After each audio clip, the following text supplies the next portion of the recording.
Hello. Hello. Welcome. Res Amoeba. Welcome, everybody. This is the Super Mario World 11 Exit Tournament Pre-Show. Featuring me, Dr. Cool. And me, Quite Super Mario, also known as Ben sometimes. And Reese's Fos. Whoever that is. I think it's me. Oh, yeah. Okay. Alright, so, in this pre-show, hopefully, if you're not familiar with this game or category, you will be after it. And then we are going to go over the seeding, both how the seeds were calculated and what the current seeds are. And then after that, we will have a community race for anybody to join. Maybe 2 races if people want another race afterwards. And everybody will have a good time, hopefully. Yep. I'm looking forward to this. Thanks everybody so much for entering. I hope everyone's looking forward to it too. Yeah, here we go. Yeah, if you have any questions, feel free to post in the chat, and hopefully one of us will actually see your question and we'll answer it to our best of ability. How do I get 1039? You get good. That's the answer to that. Warp strategy. So, the very first level you play in 11 Exit, no major glitches. I guess we should explain what we mean by no major glitches. Yeah. So, the fastest 11 Exit category in this game uses a glitch called Item Swap, and it puts a Lactose Cloud in your item box, and you use it to defeat Bowser quickly. That trick is banned, and so is the trick of getting the Sunken Ghost Ship End Orb in your item box and using that to beat Iggy's Castle quickly. So no eating chucks with Yoshi. And various other glitches are also banned that if you have any more questions, please ask one of us, because I know somebody's going to be like, well, that's not banned technically. But yeah, so as the category name would suggest, it's no major glitches. People have been asking, but why star clip allowed? Well, in terms of what you can do in this game, that's fairly minor. It would include things like arbitrary code execution and what Dots just went over. Yeah, so stair clips allowed, zips are allowed in Star World 1. Natives. And pipe fly, door fly with cape is allowed, because you'll use that in Bowser's Castle.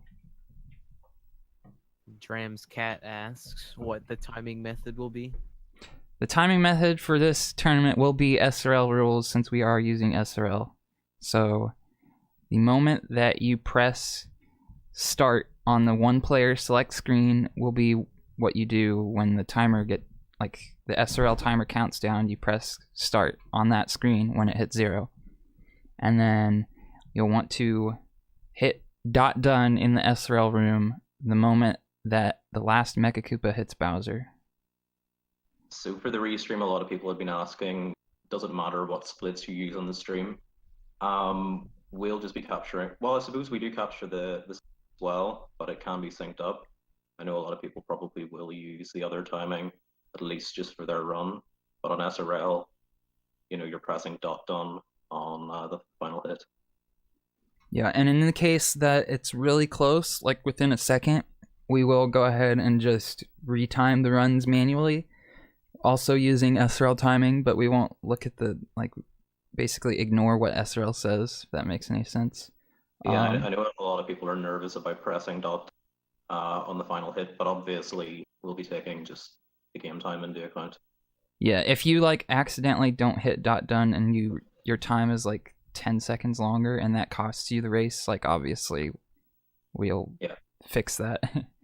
So it's not too big of a deal if you don't hit .done exactly when you hit Bowser. Well, PJ, hopefully at some point that can happen, or speedracing.tv will become the standard. But hopefully at some point, because it would make sense. It would be nice. Yeah, hopefully we'll move on to better services when those services become good. Yes. And then I feel like I was about to mention something else, and then I forgot it. You said something about the first level. No, about timing? it's about streaming. So you will, since we're using SRL rules state that you have to be streaming if you're using an emulator. We suggest that you stream every time, even if you're playing on console, because that way, if the race is close, we can retime the runs easily. Make sure you have past broadcasts enabled on your channel so we can go back and check that. Yeah, there's that, and if the other racer would be keen on a restream, it puts more barriers in the way. It is possible technically to just do the one restream, but it is a bit jarring for viewers at times. Yeah, and also if you're streaming, we'll be able to restream the race on this channel.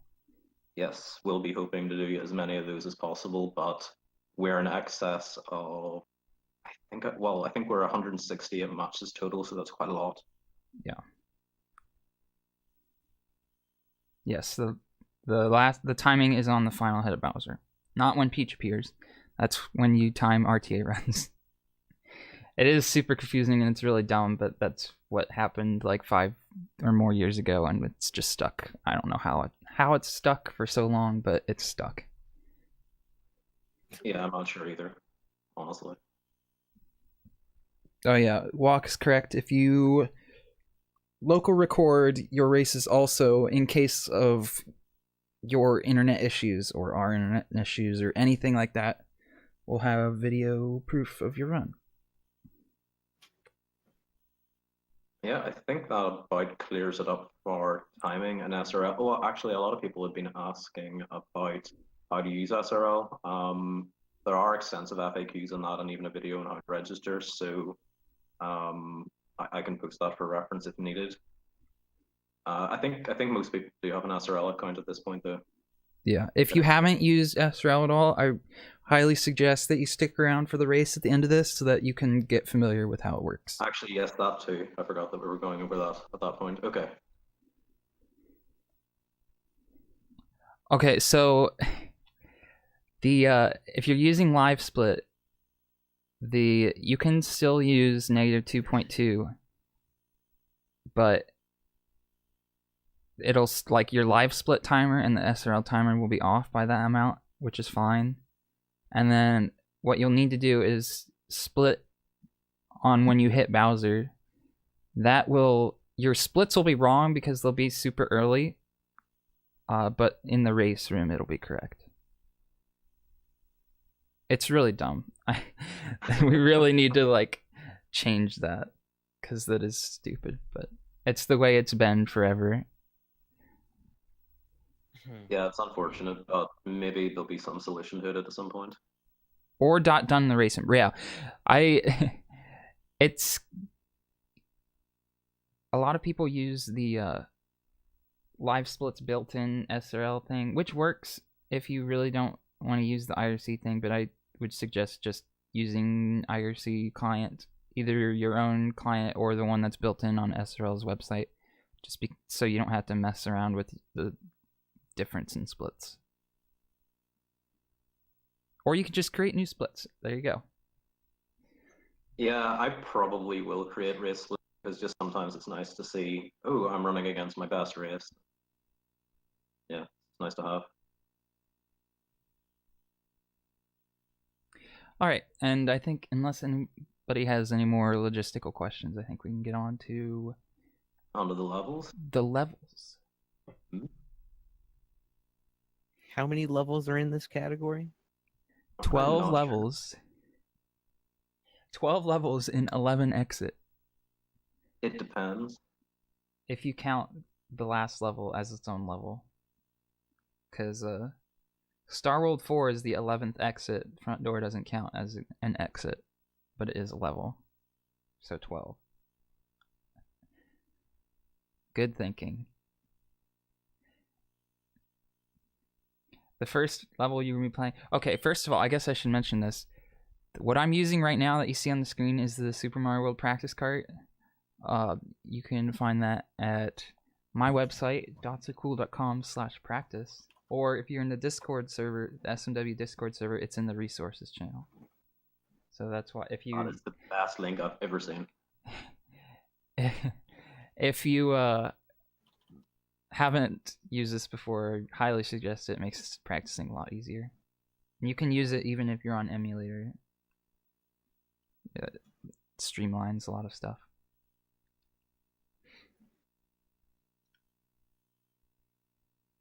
Okay.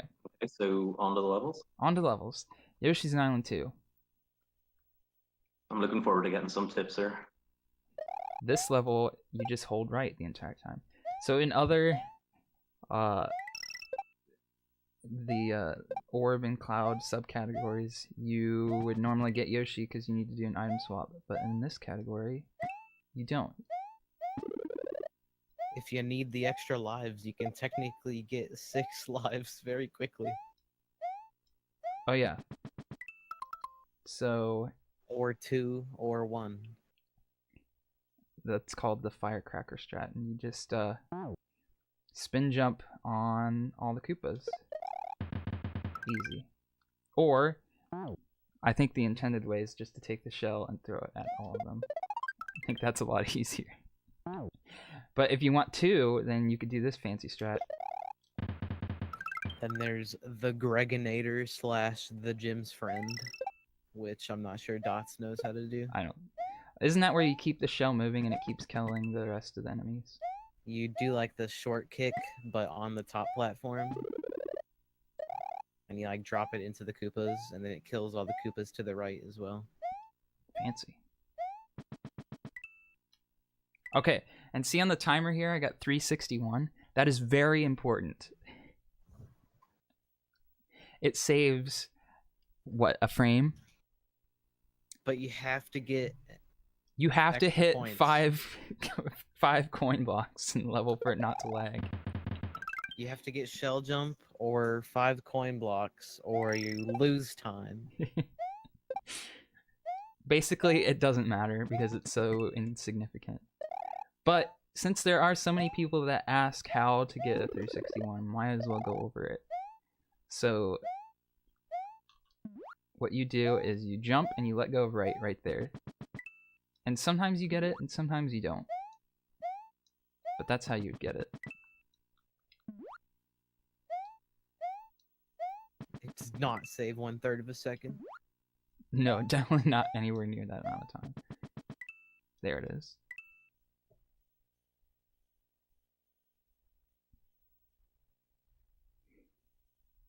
But yeah, Yoshi's Island 2 is pretty straightforward. Basically, the only way you're going to lose time is by accidentally hitting the Yoshi block or by rubbing into blocks or pipes or running off of edges. I was just thinking there as well, taking the midway point. You tend not to take the midway point in Y, 2, 3, and 4. This makes Iggy, the first room of Iggy, a lot easier to go faster.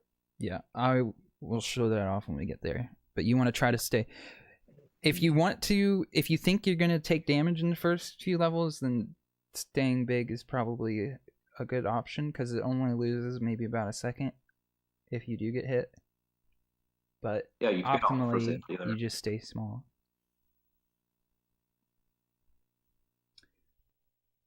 Alright, so the next level is Yoshi's Island 3. And this is probably one of the hardest tricks that you will... learn how to do when you first start this game. It is box jump right at the beginning of this level, which I missed on the first try. It's actually pretty tight timing to jump on that middle platform and not straight to the swinging guy. Yeah. How dare you? And very often you will see people's wrists cause issues here. And Y3 can be a level that trips people up if they've got nerves. Yeah, so a lot of people will use this black line right here of this platform as a cue of when to jump. When Mario hits that line, you just jump on the message block. And the jumps are kind of weird. To get onto the message block, it's more like a tap jump. It's not a full jump. It's a very, very short jump. But as you play this game more, since this is the second level in the game, you do it over and over, and eventually you just do it without realizing that it's hard. Yeah, YI3 would probably be the very first learning how to speedrun this game in any real sense, just to get started. Yeah. But it feels pretty good whenever you get it down. Whenever you're starting out. Yo, Def's back.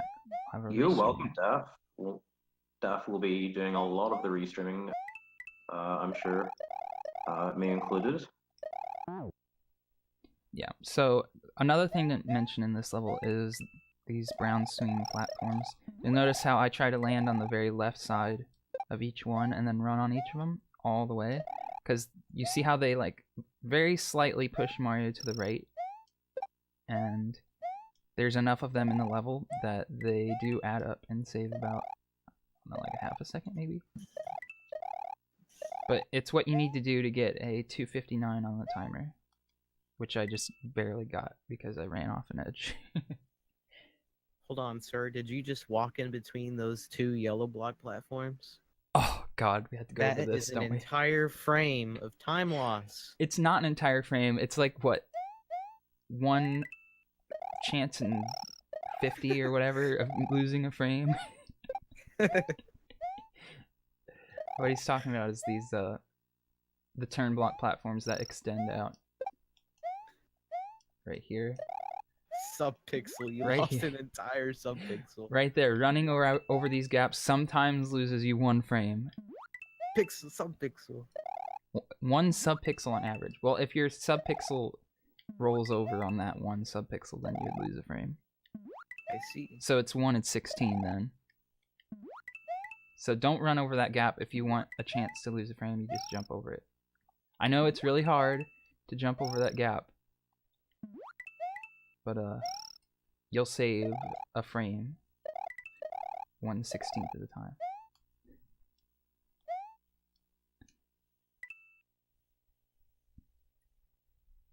Don't you want the amazing dragon coin sound? The dragon coin gives you points. Dragon coins aren't the same when you're not on Z-SNES. How much lag do you get from the dragon coin? Well, it also depends on how many other dragon coins you've gotten, because that one will give you 1,000 or 2,000 or something, depending on how many you get. I don't know. It hasn't been researched enough.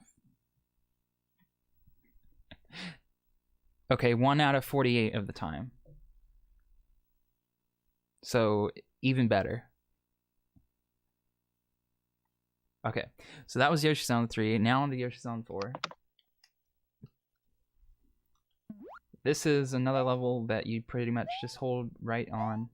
There's one part of it right here where you have to go into the water a little bit. Unless you use the shell to jump across, which I'll show in a little bit. We need the Author Blues paint map. So if you don't shell jump, which I suggest for if you haven't learned this yet. Also, don't hit the star because it makes the game lag a lot. Right. Make sure you are holding up. You use the up button to jump out of the water, and you hold up to get out. I know for some reason people have a lot of trouble with that. For some reason. Yeah, you definitely want to break the shell though, and not throw it into the screen again. Well, 'Cause then you're the save creating- state is broken. I can't do that. Yeah. And you want to do a small jump to get onto this out of the water. Also, don't kill yourself. That's a bad thing. Because if you do too big of a jump, you can't get your P speed back.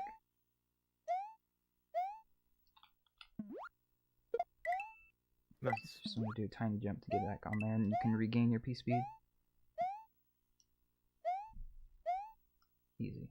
But you can use the shell to jump across this gap, and then you don't even have to hit the water at all. And I'm going to show how to fail at shell jump 20 times before I actually show you how to shell jump.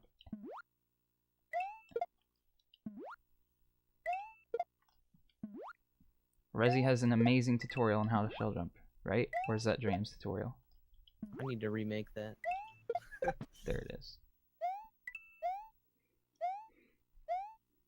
But getting the shell jump to jump across the water pit does save 1 game second.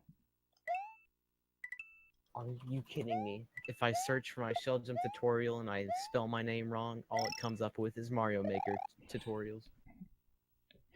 If you kill yourself on the shell jump, can you restart the race? You can restart. Your opponent doesn't have to restart. How did I kill myself there? So if you throw a shell by holding it and running and letting go, it goes really fast. But if you just run and like walk into it like this, it goes slow. So if you let go of the run button for that one frame, you hit the shell, it'll go slow, and then you could start running and you'll just catch up to it. And that's how you kill yourself. Thanks for the tutorial.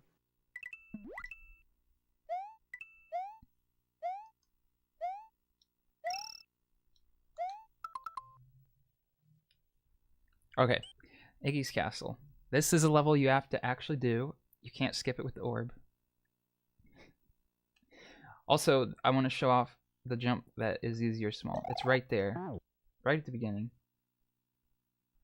That one's the one that saves the most time, and you can get past that part as Big Mario, but then the rest of the level is harder because this jump right here. You see how close I get to that green Koopa? If you're big, you're gonna run into him. Yeah, the part with the Potaboo is pretty difficult. Big Mario, bit of a nightmare. So you can see usually you just get hit, which is fine. You can, if you think you need the safety backup for the first few levels, you can just take damage there.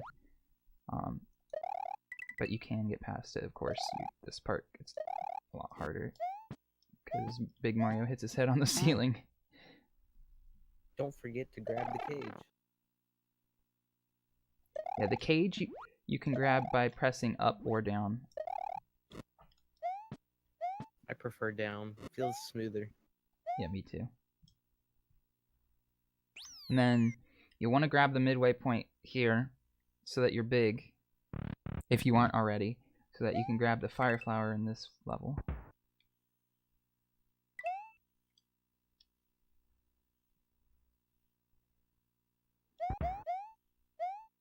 Right here.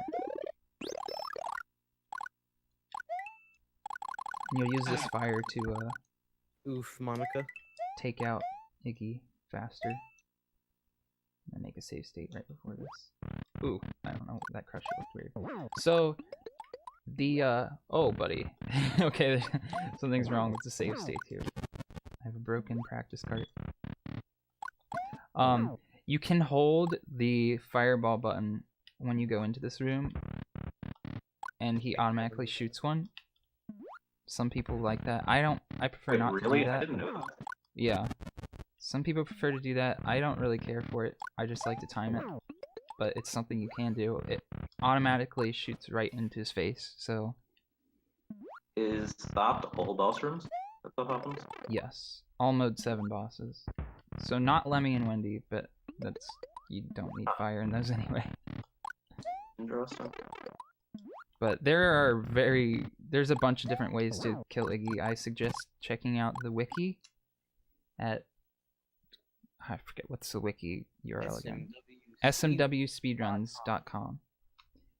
And there's like a billion different ways to kill Iggy. There's also ways to kill Iggy fast without fire in case you lose fire or don't have it for some reason.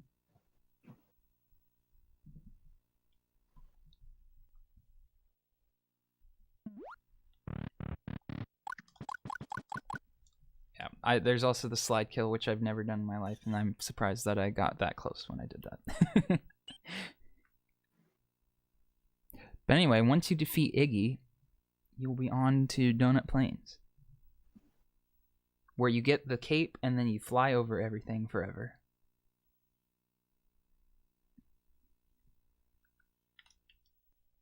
In Donut Plains 1, you want to get the secret exit, and you do that by just grabbing this cape and then flying as high as you can. You want to get the cape flight pattern in your head so that you don't lose height here, because you do want to fly over the top of the screen, because there's a pipe at the end that you need to fly over that goes all the way to the top. That's right there. If you're too low for whatever reason, just dive bomb and pull back up under the pipe, and you'll be fine. Oh yeah, that's a good backup. Let's see if I can show it off. I'm not gonna go on the whole spiel on Mario's cape flight speeds because that could be like 15 minutes talking. There's already a video. And there's a video on my YouTube channel. But yeah, if you don't make it high enough, you can try to save it by doing dive bomb, which you can get back into that gap or the gap at the bottom. You missed both.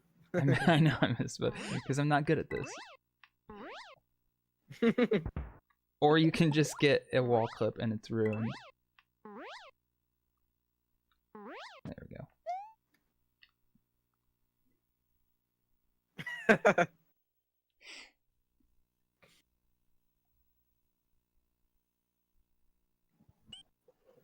Anyway, so the next level is the water level. This is the worst level in the game. For me, at least. So, I guess this is a good time to go over swimming mechanics. So, you'll notice at the top right, I have the input display, so it shows you what I'm pressing. If I press no buttons on the D-pad, and I press the swim button, that's how high Mario goes up. He goes up about 2 blocks. If I hold up, he goes much higher. Like, that was just one button press, and he went that high. And then, if I press down, it goes that high. So you can adjust how high you swim by holding up or down. So if you want to swim in a straight line, you hold down the whole time. And that puts you like a perfect horizontal line. And then when you want to go up, you hold up, and you go up really quickly. Once you know those two things, that you can swim like basically flat and then you can swim straight up, water levels become so much easier. Because if you try to like do this without pressing up or down, it becomes a pain, and it's just much harder to control.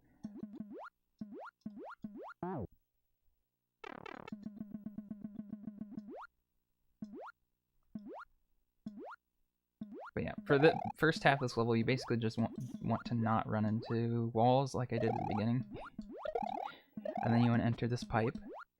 So unlike SMA 2, it actually is faster to go into this room. You want to grab this Koopa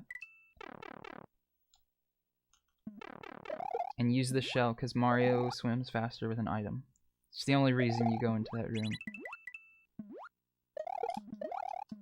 Can you please show off the 75 pipe? No, because my save state doesn't go there anymore. Another thing that a lot of people don't know is that you can spin your cape while you're holding an item. And you do that by using the other run button. So the Y and X buttons both run in this game. If you hold one and press the other, you look at the top right input display, you can spin while holding an item. And you can also like spin while flying and other certain stuff. So that's how I'm able to swim with the shell and also kill these fish so they don't bonk the shell. Because if you just run into them and the shell's gone, and then you wasted all that time getting the shell for nothing. Omega oof. Yeah, optimally you like keep the shell all the way to the key block, but a lot of the time it's just due to stupid frame rules. If you lose the shell, just take the P-switch over. Yeah, that's another Swim thing. with that instead. Don't just give up all hope. I'm If looking you lose at the shell there, just Monica. grab the P-switch and use it to swim up here. And then right here, a lot of people don't know this, they'll like come in here and try to hit the P-switch and they'll like flip it and try to take forever. Or they'll do this and then flip the P-switch way over here and it's like, oh, I have to go get that again. If you hold up and kick it upward into the ceiling, it'll like float down right at Mario and then you can just like kind of run into it. It's perfect.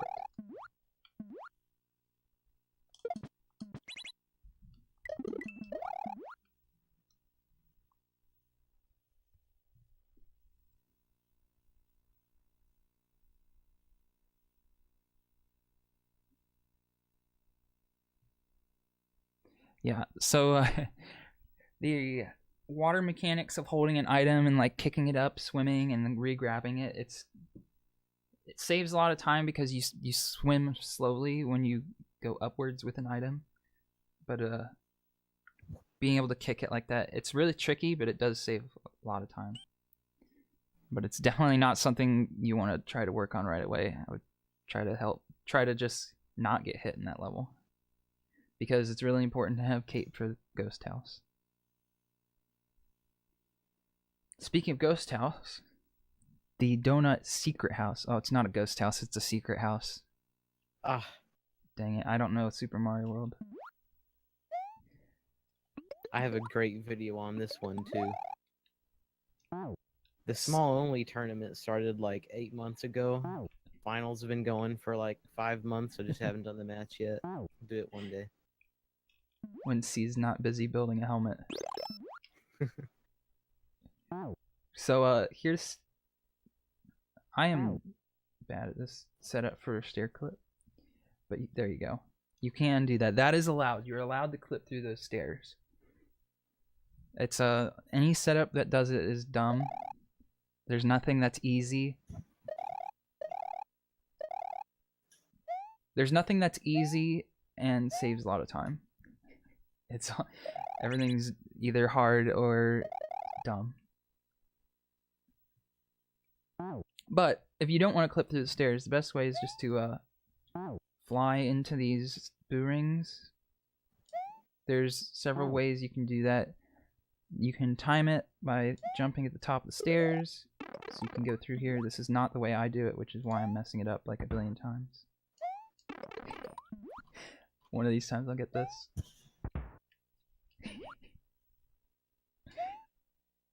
That's how most people do it. Kind of like that. I prefer to fly up here and then turn around. There we go. Another thing to note about the boo rings is that in this room, the boo ring, like the opening of the boo ring, will be the same position as the opening of the boo ring when you left it in the previous room.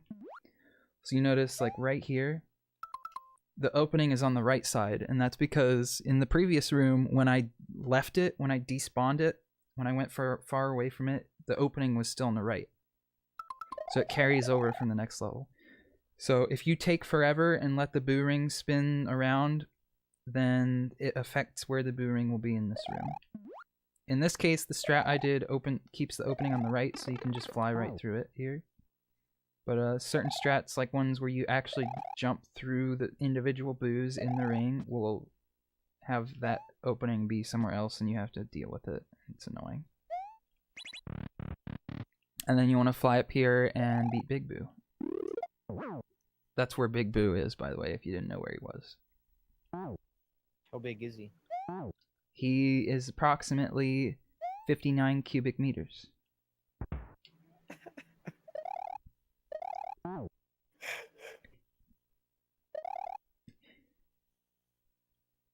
Ugh, I'm trying to show off the fast strat where you actually go through the boo rings, and it's really dumb, and I don't like it. You jump in like the second tile at the top. You just like tap jump. Is that how you do it? Instead of flying I up. haven't done it in forever. Oh, there we go. Yeah, that feels right. 80% Big Boo. Oh wait. Okay, we're good. Oh, you did it. Look at this man. Yeah, go so fast. so here's an example of door fly where you can like jump into a door and keep flight. This is also allowed. And you can just fly under everything.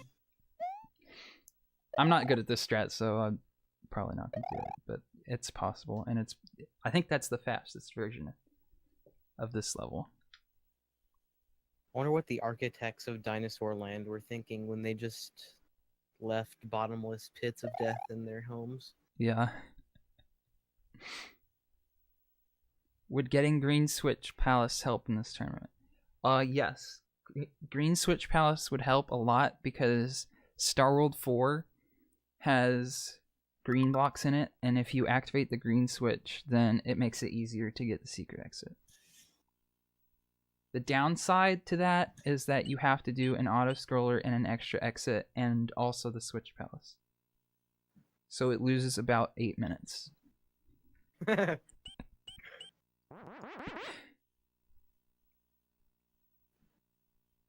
it would also be 14 exits. Anyway, speaking of Star World, after defeating Big Boo, you go to Star World. And you start with Star World 1. Convenient. So, this is how you'd optimally do this level. Not like that.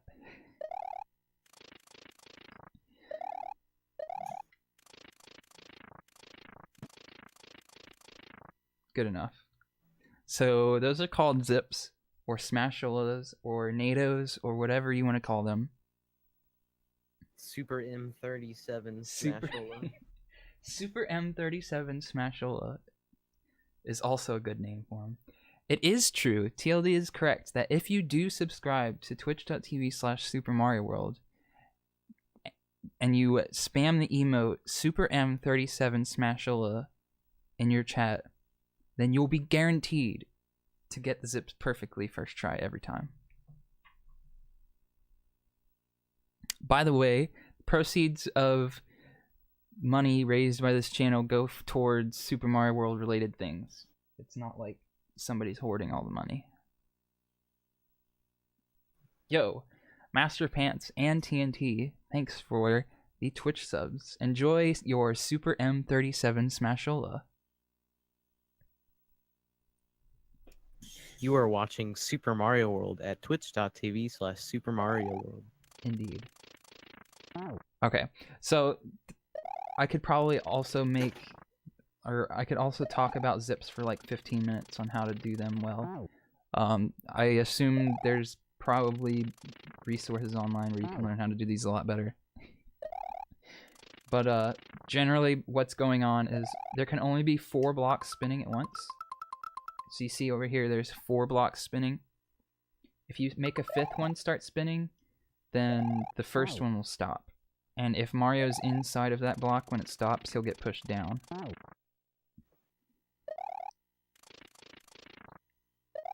And then it's just a giant chain reaction. He goes down really fast. And it's much faster than just breaking all the blocks. Yo, Grim1383, thanks for the Twitch sub. Enjoy your Super M37 Smashola. You're watching Super Mario World. Play Super Mario World on twitch.tv/Super Mario World.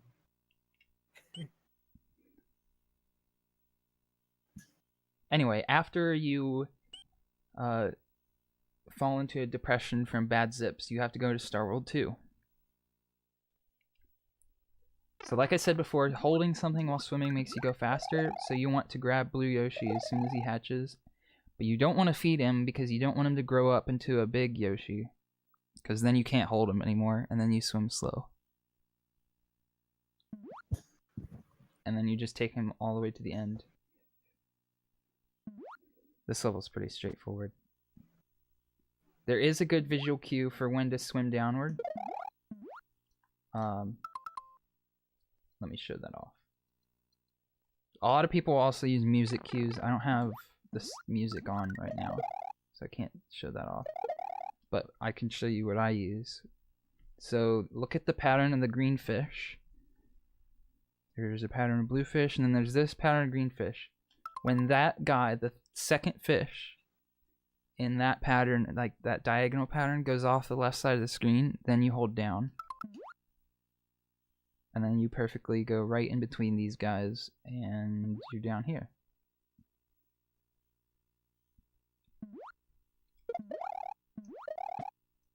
Perfect. It is required that you feed your Yoshi the flower and have him zip into the heavens. Is kicking Baby Yoshi into the pit required? No. Not required, but Suggested. it's suggested.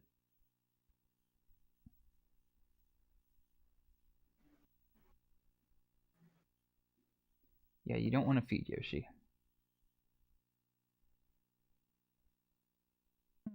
Let's see if I can do this. See what I can do what Rezi just said. Double grabbing does not count as a major glitch. Yeah, you can double grab. It's fine. But you don't want to feed Yoshi into the wall. I can't get him to feed him on Maybe he this doesn't side. zip. Maybe that's air there. Yeah. Darn. Hold on, I think I can do it here. Can trap him forever. It's just as good.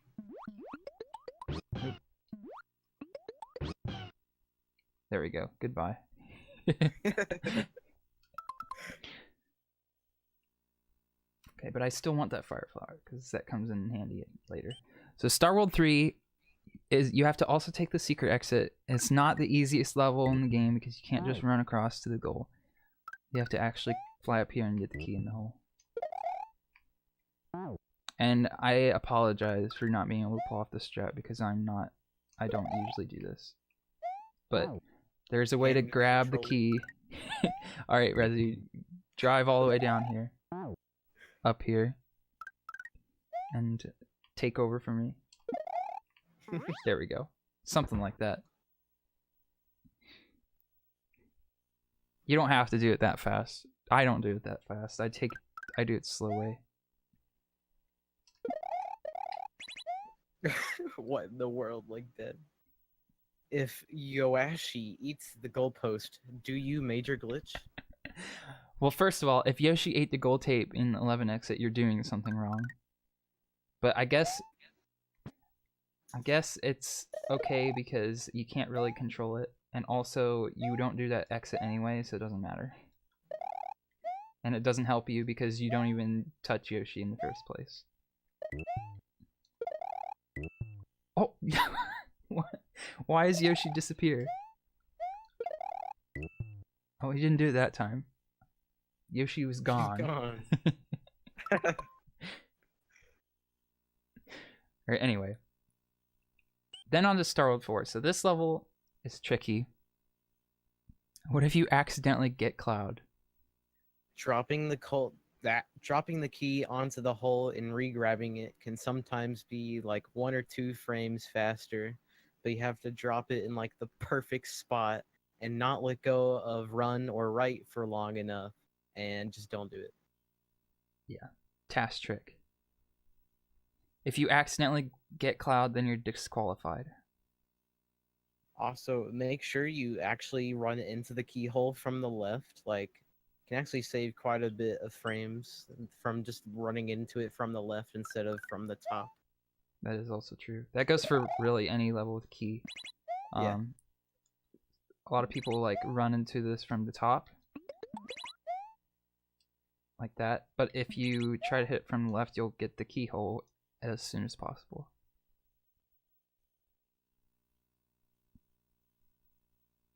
Anyway, Star World 4. The standard strat is just to fly under the level.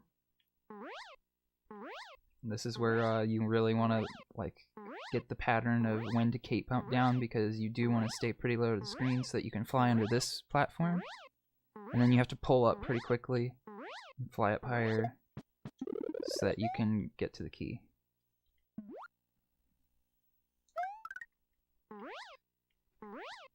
You can also pull a Truman in Star World 4 by going past the key and then trying to turn around and fail.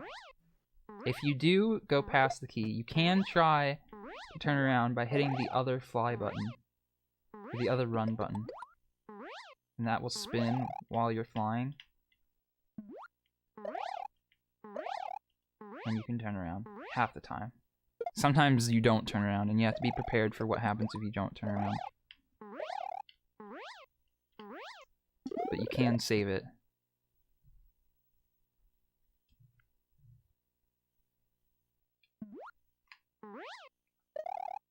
But there's also another strat that will help for front door,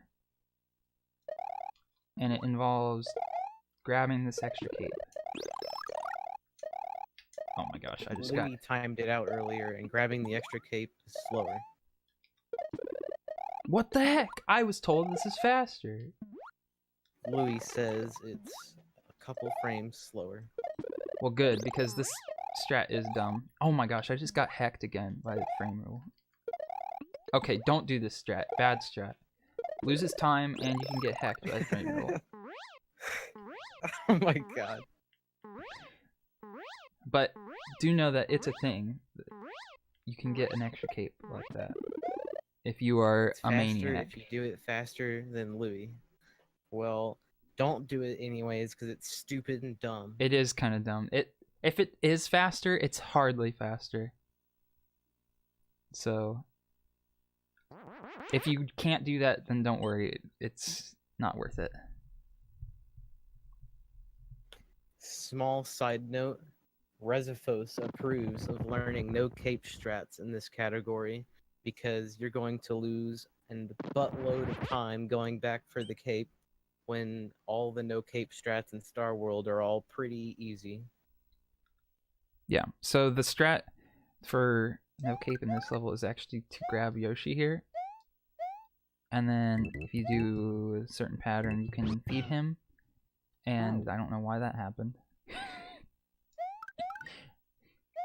This is, like Resi said, it's a lot faster than going back for the cape.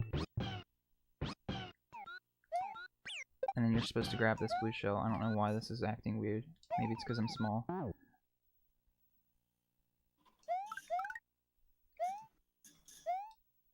Ugh. Here we go.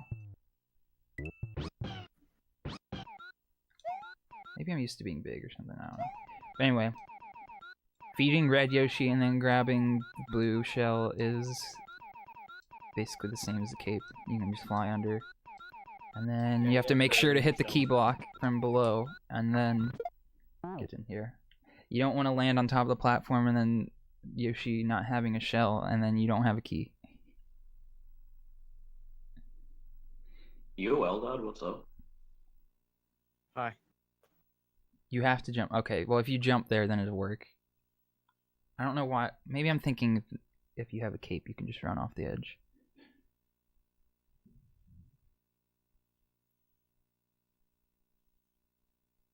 Anyway. To front door. If you have a cape, then you want to go into door 2. However, there is also an extra feather in door 3 if you need it. And the pattern in this maze is to always go through the doors that have the big diamonds. If there's a door with a big diamond, go through it. If you go through every single one that has the big diamond. And then the only tricky part is this one, because normally if you follow that rule, you go down here and then your exit.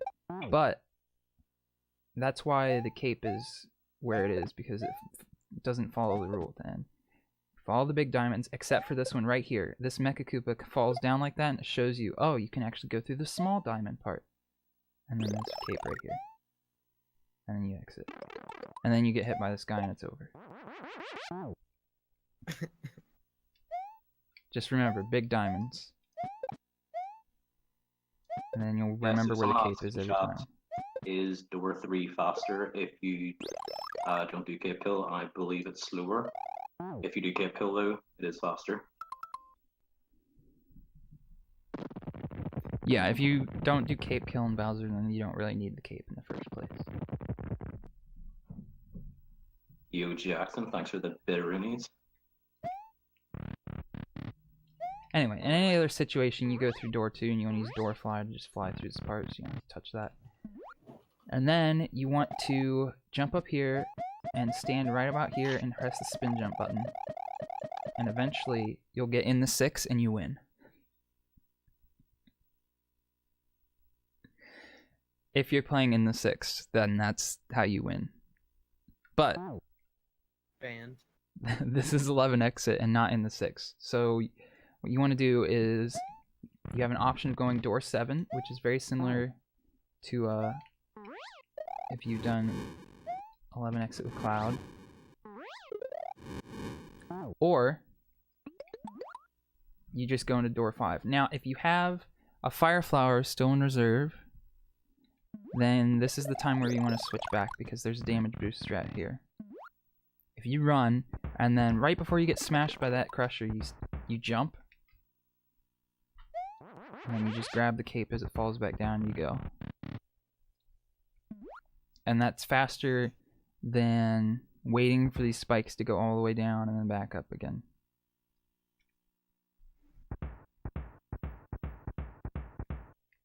Also, the reason why you grab the extra cape in Star World 4 is so that you don't have to switch power-ups before you enter this room. Also, don't do that because then you just lost all the time that you gained by doing this. Thanks for the showcase. Yeah. And then that Don't way, spin jump either, or you'll shove yourself into the floor. yeah, you don't want to do that. Dark room's pretty easy. I'm not going to show you how to do dark room optimally because I'm bad at it. And then for a very quick, brief cape kill tutorial, there's a YouTube video that you should watch if you want to actually learn how to do cape kill. This is like a abridged version. Wait for Bowser to come down, and then on the second time that he hits this pillar, then you want to run right and jump at that pillar. And you should hit him. Wow, I actually got an insta hit there. Amazing. And then let me I was busy talking. Wow, Bowser, that's a pretty good clown copter you got there.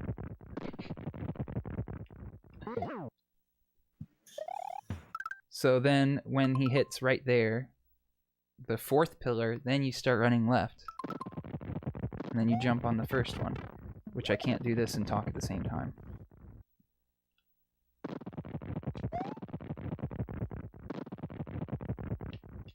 I'm playing on an alpha version of the practice cart, which is why everything's all broken.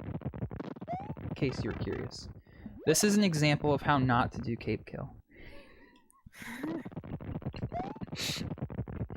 The glitchy tiles are messing with my I mind. saw the problem. You're running left like a tile too late.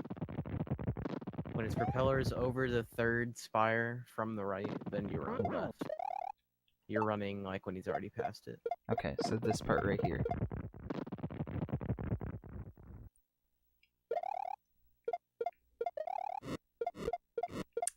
And then, yeah, so you, for the first time he throws Mecha Koopas, you want to kill the second one. That way you have an extra one left over here.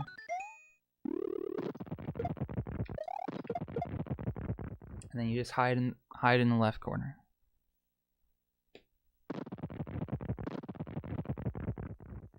And then right here, when he throws the ball, you run to the left, jump and turn around so Mario's facing left here. And then when Bowser's Clown Copter touches the fourth spire from the left is when you let go of the Mecha Koopa. Boo. Perfect. Perfect ball skip. And when he touches the second spire, and then when Mario touches the second spire. Boo. I know I'm going through this really quickly, but there's tutorials. I know there's at least one good video tutorial that you can find how to do this, and that way you can like pause through it and everything. Yeah, so as the OK guy said, if cape kill's causing you too many issues, definitely cook in the ball skip. You can do ball skip capeless as well. So it's definitely something you want to learn. It's not too difficult. Use The LinkedIn's window cape is pretty tutorial big. and Maestro's no cape tutorial. Yep. Okay, so if you have a Mecha Koopa at the beginning of the stage, you can throw it and hit him right away. It's I use a music cue. Some people use the mushroom. If anybody uses the mushroom, please tell me because I would like to tell people. When Bowser is all the way out of the cart, I tap, jump, and throw at the same time, and it works. Yeah, I would every use time. Bowser as a key as well. I guess that works too. Who uses the mushroom?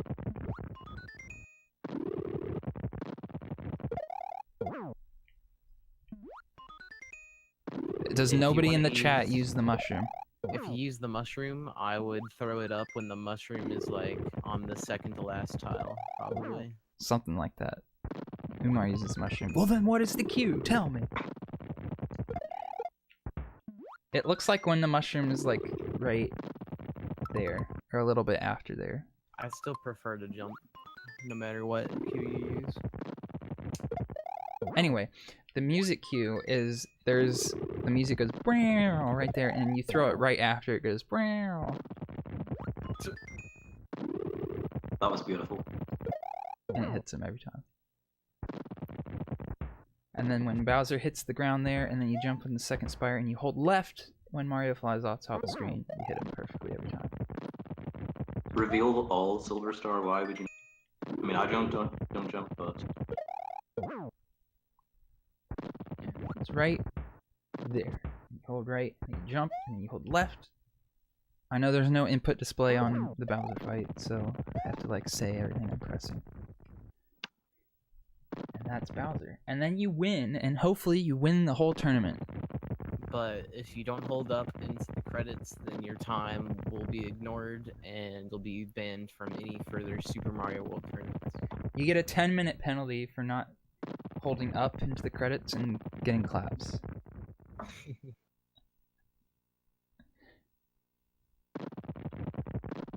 But yeah, so that is 11 Exit. If anybody else has any questions before we go into the seeding part, the pre-show, please ask away. Can we unmod Truman for not making a video? No.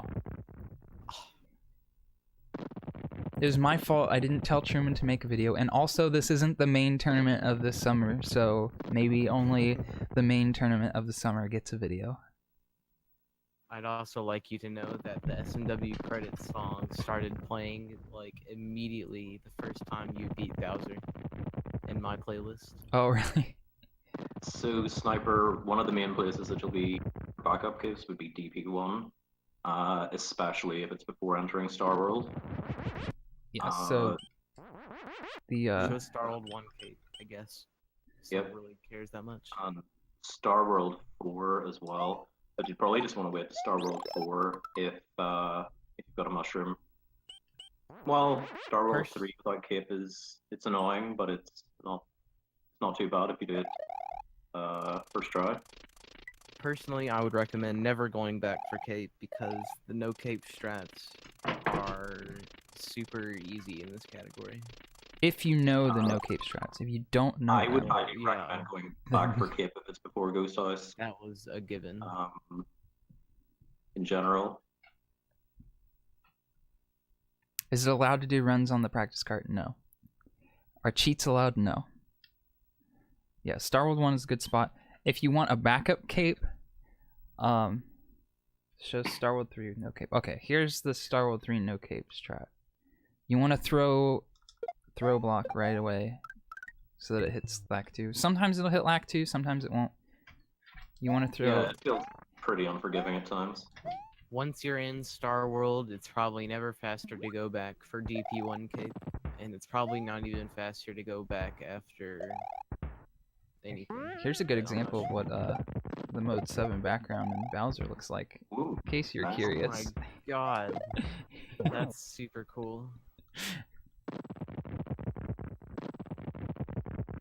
Wow. That's fun.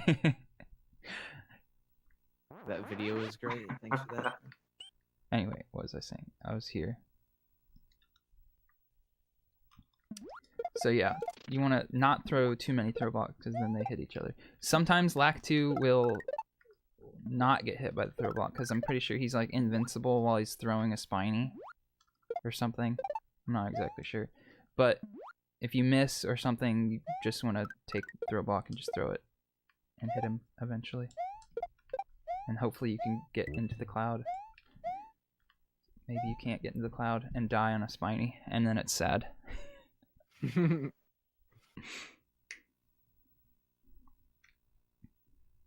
might be able to get on that one if you like get the jump like without stopping against the side. Well, you would probably want to jump off of the part, this part where the throw blocks go up, and you could probably easily make that. Oh yeah. Yoshi's gone! Where'd he go? Or did I grab him? Hold on, I need to see that. what even happened? Oh, it's over. Replays too quickly. I don't know where he went. I think you picked him up. Did I pick him up? I thought I was already holding the switch, though. Or did I double grab? You double grabbed. Huh. Interesting. All right. But, let's go into the seating. Yeah, I don't know who said 30 minutes. I kind of figured it would be over 30 minutes, but then I was like, we'll go quickly. And now it's already an hour later. Yeah, I thought it would probably be between like 30, 45 minutes. But no, I think it made sense to go over things in detail. Yeah. Okay. Anorax mentioned All Stars Plus World, and I will say here, there are several versions of the game. There's a page on the wiki that I wrote about game versions, and you should read it even if you're not interested in it, because it's really interesting. But it is interesting. For this tournament, we're allowing the English and the Japanese versions, but not the PAL version. And you're allowed to use All Stars Plus World English version, but not the PAL version.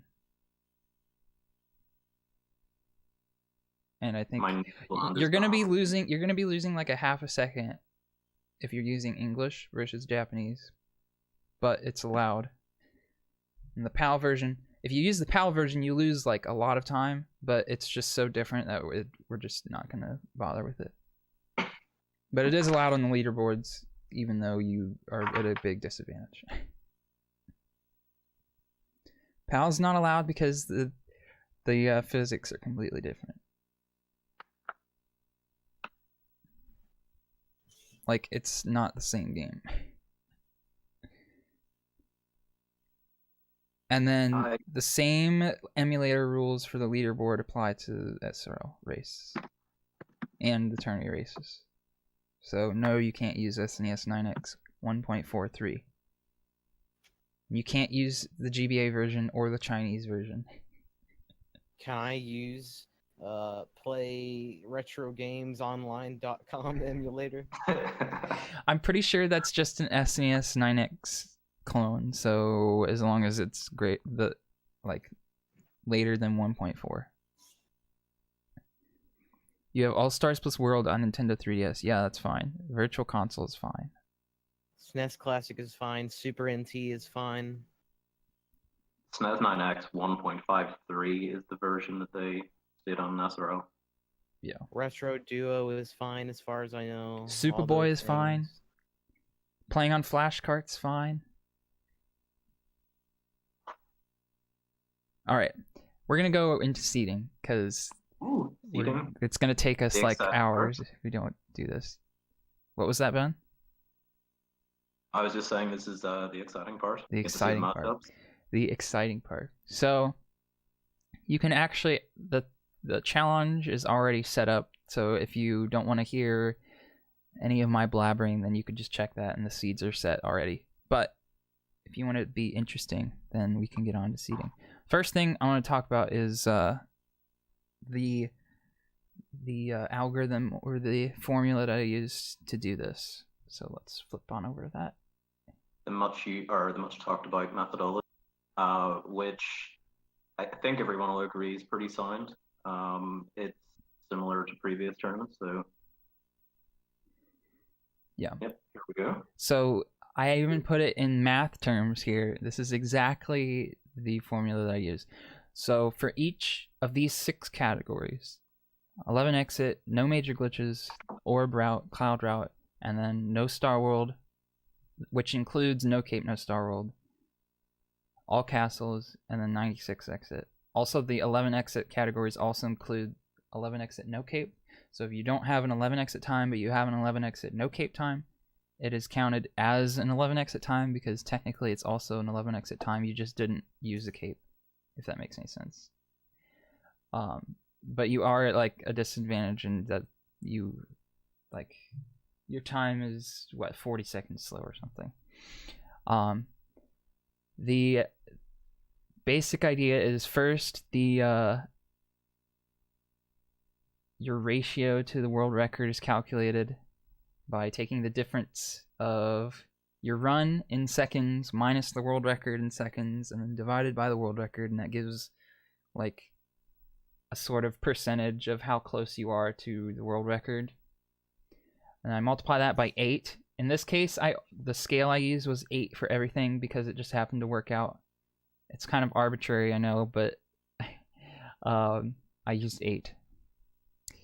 And then you take that to the power e, which exponentializes everything, which doesn't make sense if there was only one category, but since there's more than one, this like scales everything properly so that times that are closer to the world record have to be like exponentially closer as you get closer to the world record. I don't know, like 1 second, if you're 1 second away from world record, a half a second will give you a much higher score than if you were a minute away from the world record. And then that whole thing is multiplied by the weight for each category, and that just makes it so that like your 11 exit no major glitches time is more important than your 96 exit time because this is an 11 exit tournament. Anyway, so the weights were 11 exit was worth 1, obviously, because that's what the tournament is. And then the other 11 exit categories were weighted at 95%, so pretty close. But if you were anywhere near world record on those 2 categories, then it wouldn't really matter, I guess. And then for anybody who didn't have 11 exit times, I also included No Cape, No Star World, and All Castles at 80%. And 96 exit is 60%, but I don't think anybody actually ended up being seeded by their 96 exit time because it's weighted so low. And then, so your score is calculated for each category, and then your seed is based off of the maximum score of all the scores that you got. So, for example, if you had a world record in No Star World, the highest score you could get for that category is 0.8 because that's the weight for that category. And then if you got, like, say you were 5 seconds off world record of 11 exit no major glitches, then you might get like a 0.96 or something. And then since 0.96 is greater than 0.8, your overall score would be 0.96. So even though you have No Star World world record, your seed would be based off of the 11 exit time. What this also means is that if you have a sufficiently high 11 exit no major glitches time, then none of the other times matter at all. So a lot of people thought that like it was a cumulative thing where they had to go and do every single category just to get a better seed. But if you had a good time in 11 exit, then you didn't really need to worry about anything else. So like if you were 5 seconds off in no major glitches and you had a 0.96, then the highest you could get from anything else is a 0.95 or 0.8 or 0.6. So like even if you had world record in any of these categories, it would still be worse than your no major glitches time. Okay, I think that's all I have to say about the equation. If anybody has any questions, the weights and scales are completely arbitrary. I could have made an even more fancy equation to try to get rid of these or make it more calculated, which I could have done, but I didn't have enough time. And I could show you kind of where I tried to make these weights and scales balanced, because I'll show you how I kind of looked at this graphically. But it was arbitrary, but it was chosen carefully. That's basically what I'm trying to say. Yeah, great work as always. I'm convinced. Is this an MS Paint? Yes, it's an MS Paint. See? Because I didn't bother making a PowerPoint presentation like I did last time. Nice. I'm just checking, make sure there were any questions. Maybe? I don't think so. Oh, people are just complaining why other categories weren't included. Yeah, so I didn't include any no cape categories because this is a caped tournament. Which we'll find out sort of hurt me a little bit, but we'll get onto that. Yeah, so I felt like it would be unfair to seed somebody really high for having a good no cape time when this category has a cape and it's completely different strats and everything. Sorry, what did you say, Silver? Why would a no Star World time be weighted higher than 96 when 96 has Star World? Because 96X is longer and somebody's probably not going to put in much effort into 96 than no Star World. I mean, basically both of them also have 11 exit in them other than front door, so you would think maybe 96 exit should be weighted higher than no major glitches because it has more stuff in it. But it doesn't really matter because most of the time, if you have a really good 96 exit time, you're going to have a really good 11 exit time anyway. And it's weighted so low that it doesn't really matter. Anyway. Maybe we'll have it in the 6 as the next SMW tournament. No. In the donuts. Nope. Yes. Nope. Alright, so I guess we can go into the seating. Actually, first, before we go over this, I'll look at the graphical representations. So this is the seeds on the bottom, and everybody is ranked on their score. Here's the score, and it goes from 0 to 1, and each of the different spots represents a different category. And you can see most of the people are weighted off of their 11 exit no major glitches, as you can see by a bunch of red circles. The weights and scales I used tried to keep this kind of curve looking like this, kind of concave outwards. Earlier at the beginning of the tournament, it was more like way out here and then straight down, so I had to change the scale from I think 2 to 8 or something, and if it was too high it would start to like curve inward here, and then the weights would like move the different colors up and down according to that weight. So if you notice, the blue diamond corresponds to 96 as it runs, and none of them go higher than 0.6 because that one's weighted at 0.6. But if I wanted to increase that weight, I could like shift all the blue diamonds up and down. I tried to, and for those weights, I basically tried to place people that didn't have 11 exit no major glitches times in the like somewhere in the seating that made sense for them, I guess. But in this tournament, most people had 11 exit times, so that wasn't a big of an issue. Anyway, so this is the spreadsheet I've been using. It has everybody's PBs for each of the categories. And then you can't. Ooh, the big reveal. Yeah. Here's the exponential formula up at the top, and then it just ranks everybody. This column is the maximum of each of the categories that each person has, and then so this is the column that everything was sorted by. This column is what run you were based off of, and this is also the column that I put on the participation contact sheet before the seating was complete, so you knew exactly what you were based off of. And so obviously, since Bob has the world record in 11 exit no major glitches, he's seated number 1 because he is the only one with an actual score of 1. Silver Star is number 2 with so close to 1 that Excel actually rounds it up to 1, but it's 0.999 something. And then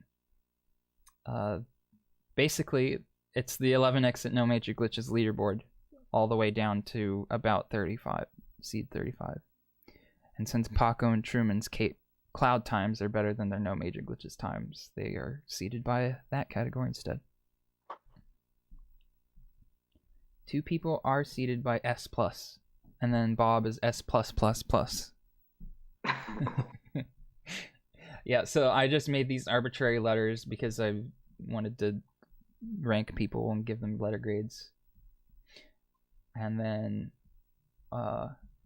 we only had 4 people that don't have any experience in the game at all, which I thought was impressive. So yeah.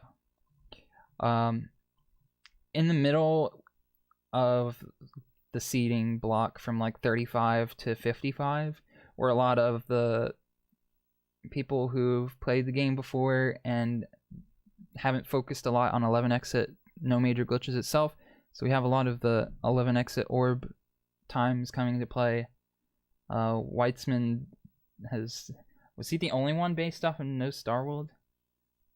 I think there might have been one other. Yeah, there's another person down there, but so they filled in the middle, and then at the bottom we have a lot of the people who basically only did 11 exit, so none of the other times really came into play at all. And that's it. I don't want to like go through and say each person individually because all of this has basically been available. I've been updating the seating like constantly for the past few weeks, or at least trying to. So the challenge has always been at least kind of up to date. Yeah, we could probably have a little look at the brackets. Sort of a more, I don't know. Yeah, we can jump over to there now. So one thing I want to point out, the very first thing I want to point out is round 1 is counted as this round that only half the people are in. Like, we have 83 people, so it's like in between a full bracket and another full bracket of another round. So like half the people have a bye and half the people don't. What this would normally be called like a play-in round or something, but there's so many people that we're just going to call it round 1. And then the actual round 1 is called round 2. So we're going to kind of combine these two rounds together since it's like half and half. We're going to say the deadline, which is what these are. The times that you see at the top of the challenge are the deadlines for that round, not when that round starts. So round 2 is supposed to be over by May 4th, which is about a week and a half from now. So, and then whenever you see ASAP, that just means there isn't really a deadline for that particular round, but there's a deadline for the next round, so you need to make sure to play your match before the deadline for the next round. So these first 2 rounds are due by May 4th. And they are best of 3. That's another thing I need to mention. All the games are best of 3 for this tournament. The SMA 2 one was just best of 1. This one's best of 3 for all rounds. Once we get into like the semifinals, they're going to be best of 5, but that's like forever from now, so we don't have to worry about that.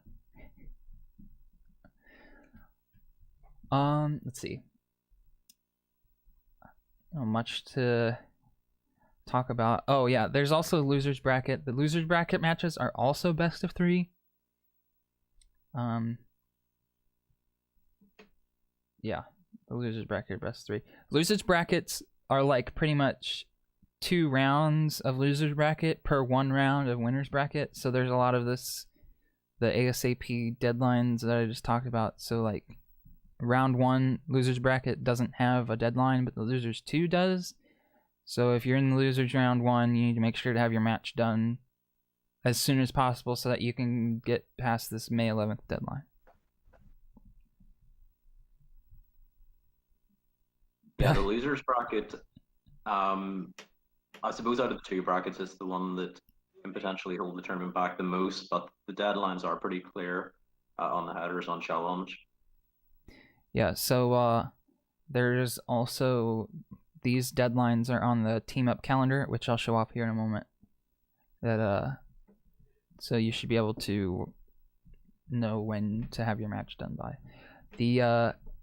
We only have up until the end of May scheduled, so you see these to be determined stuff.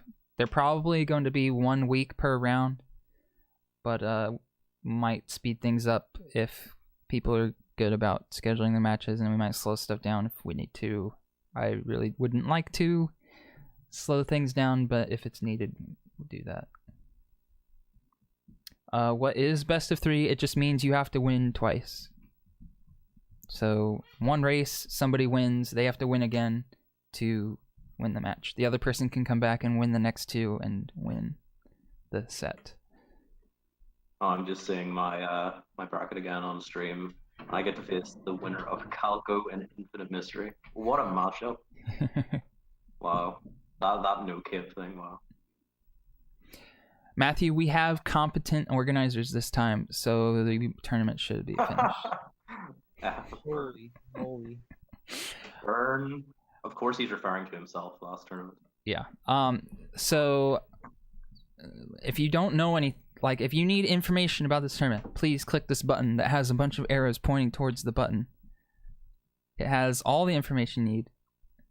So much stuff. Basically, it talks about when deadlines will be, who to talk to for scheduling matches, how to schedule your matches. There's a link to the Discord. The Discord has a link to the spreadsheet that has all the contact information for anybody if you need to figure out how to talk to somebody. It also has a link to the team up calendar, which I will show here in a moment. It has the rules for the matches themselves. And if I'm not mistaken, a mod has to submit times, right? You can submit your own time for your own match. Okay. But mods can also submit anything. So if you forget, then the mods will take care of it, basically. Yeah, whoever's in the race channel normally do it, but obviously feel free to update them yourselves. Yeah. We'll have a record of it anyway. For the times, normally we would put in the times in the match, like what each person got. This time we're going to go by how many matches that person won, which makes more sense. Yeah, so it'll either be 2 and a 0. Yeah, so you put in like 2-0, 2-1, or I guess that's really the only outcome. Or I guess 2 to -1 or something if the other guy doesn't show up. Yeah. But that won't happen this time. I'm positive, I'm sure. Totally won't happen. Everybody will show up to every match. 176 out of 176 matches. No problem. All right, so here's what the calendar looks like, and it's kind of cut off here, but that's okay. So if you want to schedule a match, you just click on the calendar somewhere, it'll pop up and you put in who's playing and put it at the proper time. The calendar automatically adjusts for your own time zone, so you don't have to worry about time zones or anything. What you see is what you see. This says 4 p.m. That means 4 p.m. Eastern because I'm in Eastern. If you go to this link, this might not say 4 p.m. to you. It might be like 3 or something. It'll automatically say it. And then up at the top, it has what rounds are being currently there. So this calendar is for all tournament events. So we're in the middle of our SMA 2 tourney, so that has stuff about the SMA turn up here, like round 2 and round 3 deadlines. But the 11 exit deadlines are also up here. You can also, at the top right, this direction, you can go into monthly view, which gives a good overall view of all the matches. I was just about to say about what view you were reviewing it in. Monthly is quite nice. 4 weeks is quite concise as well. It appears just like a normal calendar. So yeah, there are options to viewing it. Yeah, and like the round deadlines are here also. So if you aren't sure when a round is, it's on the calendar. Oh, I guess another thing that came up during the SMA 2 tourney is that these round deadlines are like deadlines. So you need to have your match done by then, unless there's like a really super serious reason why you can't get it done by then. However, feel free to schedule your match way before the round. This says 11 exit round 3 starts on May 5th, but if you and your opponent are ready to play your round 3 match before then, go ahead. You don't have to schedule it within the window. You just have to be before the deadline. And it can feel nice to schedule ahead as well. Say if the person you're playing is doing the restream, like that can be organized. You could go on and play them, but it's just an option. It's rare. Yeah, it's good to put your match in the calendar so that other people know when you're racing so they can watch. And it also helps for restreamers so that we know when a match will be so we can restream it if possible. Yeah, and you can do your race alongside another side of race as well. We do have a 4-way layout thanks to dots. Yeah, so So that is a possibility. we can't have double ups, so don't feel like you have to not schedule your race during somebody else's. We can do 2 at a time.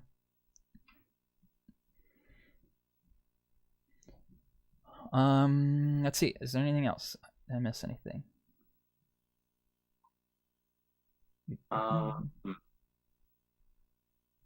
I think you went over most things. No cheating. No cheating. No cheating. Oh yeah, about restreams.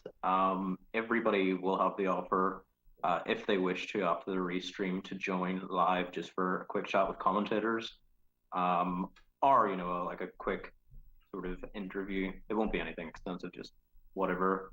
You can say what you like, pretty much. So there is that option. There'll pretty much always be a mod or someone in the SRL room to communicate with you as well, just to make sure everything's running smoothly. But yes, as New York Gamer said, we do have a community race coming up pretty soon. I might even go ahead and open that race room. Yeah, go ahead and do that. Have you got that, or you can go ahead and do it. All right, cool. And then Def will be the one restreaming that. So if I've got the go ahead, whenever Def is ready, I'll go ahead and pass the stream over to him. Okay, cool. If anybody has any other questions about SRL in the interim, if you make the questions pretty specific, because we are getting this set up now. The race room is open. Yeah, Xander, if somebody forfeits, then put -1 in the challenge. 0 means they lost both of theirs. If you can't get a hold of your opponent, then we will send the opponent into the sun, and they will be disqualified for that round. Yeah, so if you if you send them a message and they don't reply, send us a message with like a screenshot of you saying, hey, can we schedule a match? That's pretty much good enough for us to be like, okay, that person needs to get disqualified. Oh no, Bob, that's such a shame. But I'm sure you will have fun watching anyway. Actually, sort of a little bit of a question. If any of the commentators are out and don't want to join this race, you're more than welcome to do some commentary for it, but I understand if everyone just wants to join the race. I will be joining the race. I will not be doing commentary, unfortunately. Yeah, I'll be joining also. Our restreaming commentary role is already decided. No, if you feel like you want to help do restreams or you want to help commentate, just ping one of the organizers and we'll give you the roles on the server. Yeah, and of course, like people can sort of help out whenever. If you're gonna have a busy month, then you could always jump on board next month or whatever. And of course, you have no, like, you don't have to do a certain amount of races if you want to help out with 1 or 2. That's totally fine. It would be appreciated. What do we want to do for no-shows? Like if people don't show, well, they would to a race. We'll usually give about 15 minutes from the scheduled time. Oh, right. If your race isn't scheduled on like the last day of that round, please don't try to please try to schedule your races not at the last minute. Unless that's like the only time you can race. Anyway, if you're not scheduled to race on like the last day of that round, like nobody will be disqualified until the end of the round. Basically, you'll have another chance to reschedule. We have 18 entrants in this race so far. Whoa, that's incredible. I haven't seen a race this size in quite a while for SMW. So that race room's open. You can join it now. You will have time to get ready. We're not going straight away here. But wow, that's really cool. If you want to enter the race, you'll have to join the SRL IRC, the hash S speedruns live, and then if you do dot races, it should be one of the channels that pops up, and then you do dot join in that channel. Yeah, and people are more than welcome to join the race room as well. People are joining that. Oh, sorry, I mean the race commentary room for chatting in Discord. Yeah, here. Actually, I can show this right here. I have this open. So this is my my IRC client. You don't have to use a Spepper program. There's a IRC client built into Speedruns Live website, but you'll want to join the server and then make sure you're in the Speedruns Live channel. It should look something like this. There'll be a bunch of people typing commands for the bot. You want to do .races like this, just like all these other people do. It'll show up, the race bot will like whisper you a bunch of lists for all of the races that are going on. You'll find this says Super Mario World 11X no major glitches, and it shows you what room it's in. Depending on your client, you might be able to right click this and hit join or double click it or something. If not, then you could just do /join, /join for joining a channel, and then you type in the channel name N7QEM. And now you're in the room. And then to join the race, you do .join. So joining a race is .join. Joining a channel is /join. And so now I'm in the race. If you want to leave, it's .quit. And you'll be gone. And then once you .join, you're in the race, but you aren't ready yet. Like the race won't start until you're ready. And then be ready, you type .ready, and then if you're ready and you are not ready, you can type .unready, and you'll stop being ready. And then when after the race starts and you want to finish, you type .done, and that measures that you are finished. Make sure to type .backward. Yeah, and then you can also type .backward. Is it backward or backwards? Word. Well, I typed .backward and it's not there, so they might have gotten rid of it. No, can't forward my race chat to Slice Mage's channel anymore. I want a refund. But anyway, so that's the basics on how to use the IRC thing. But anyway, I think Def, are you ready to take control of the channel? Because I'm ready to go. Drums, Cat's still having issues. If you're having issues logging on, try speedrunslive.com/channel. If you can't log in there, possibly a credentials issue. Okay, Def is ready. So I'm going to sign off here. The stream should be right back, so don't go anywhere. And Def will be here with the restream, and if we have commentators, then they will be commentating. Yes, we will have at least one commentator now. Cool. All right. Thank you, everybody, for watching the amazing pre-show, and here is the Goodbye forever. amazing race. Yes, thanks for everything, and I hope everyone enjoys the journey. See you over in the race room.